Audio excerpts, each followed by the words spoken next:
Hey folks, Vortex here and welcome to basically a video if you really need something or if you don't really need something.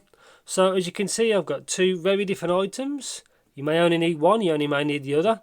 So for example, I've picked these two because they're both combination units. So this on the left obviously is the Fozy Audio DS2 I reviewed quite recently, and this is the Topping DX3 Pro Plus. Now this video has come about because a few people have asked me recently, because I've reviewed a few like Dongle DACs, and do you really, if you've got that or if you want to buy something like that, do you really need to go to even this step, or can you just save basically a bunch of money and stay on like one of these Dongle DACs? So yeah, that's basically what it's all about, kind of a bit of consumer advice. So these are two perfect examples because these are combination units. So AMP DAC in here and AMP DAC in here. Obviously you can get separate units, but I wanted two combination units. So let's start off with number one, price. So right now on Hi-Fi Go, because where these are both from, this is $60, this unit, the DS2, which is a review sample. And this one is $200, which is mine. I bought this a couple of years ago. So just over 3 times the price, which is, especially in these times we live in, that's a massive amount of money, over 3 times the price. Now, number two, this is just for desktop use only. Obviously, you can go nuts and use this with your phone via USB and then power this off some sort of external power supply, but obviously you never do that. This is just for desktop use with a computer or a laptop or something like that. Now, 3, functionality and how easy it is to use. So the DS2, this is a super basic device. It's just this is obviously detachable. You've got an LED light there. There's no gain modes, there's no filters. There's the 2 outputs, 3.5, 4.4 and volume up and down. That's it. That's all you got. The Topping has a lot more. It's only got 3.5 out, but you've actually got a real volume control, you've got a screen. Now this has quite a few other options. Obviously this uses a remote control. You can change filters, you can change it to preamp, which is at these two, or you can just act as a DAC alone. You've got 2 coaxial inputs, you've got an optical input, you've got a USB input, you've got an antenna, because this has got Bluetooth 5.0, which supports LDAC, and obviously but this uses wall power. So this destroys that functionality. But do you need that is another thing. Now, 4, power, 500 milliwatts or 510 milliwatts at 32 ohm. That's 1.8 watts at 32 ohms, so 1800 milliwatts. So that's got a lot more power. Does it actually matter? That's another thing as well. Now, number 5, sound quality. Now, which sounds the best in my opinion? That, but by much. Not really. Is it 3 times the sound quality? Not really. Obviously this has more options. In theory this is a better product than that, but again it should be for over 3 times the price. And only I know the difference because I've got both of these items in front of me.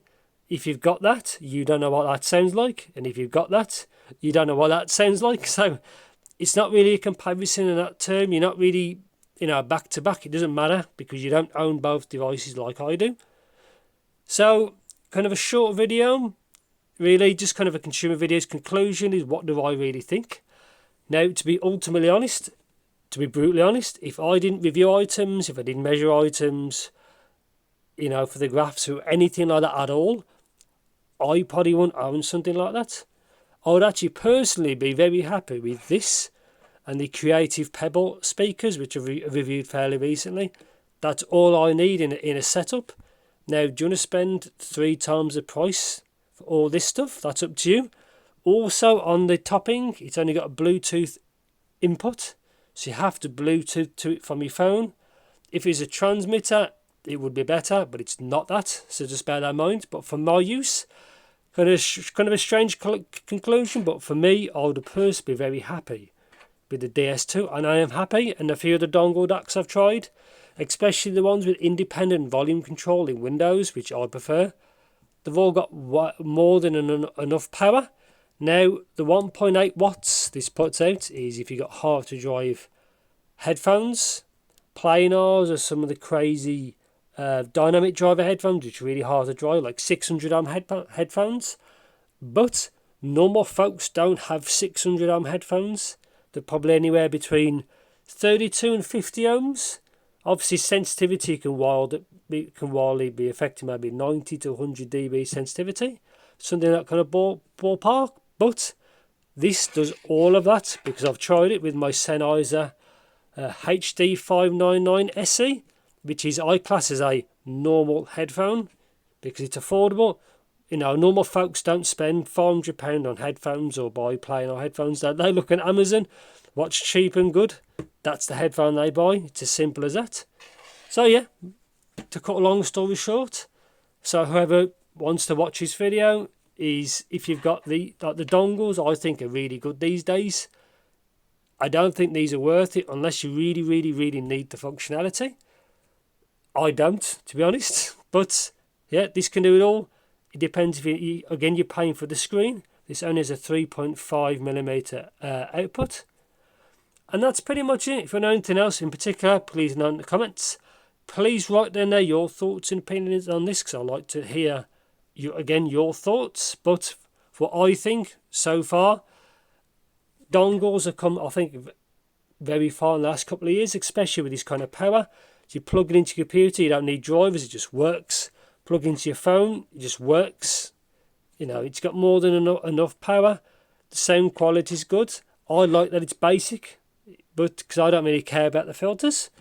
Again, this does way more than that, and that's pretty much it. So this is my consumer video. So if you're a normal person, you got a PC, laptop, you got normal gear, that's probably all you need. If you need the RCA outs to speakers or something like that, again, you might need something like this, but I don't.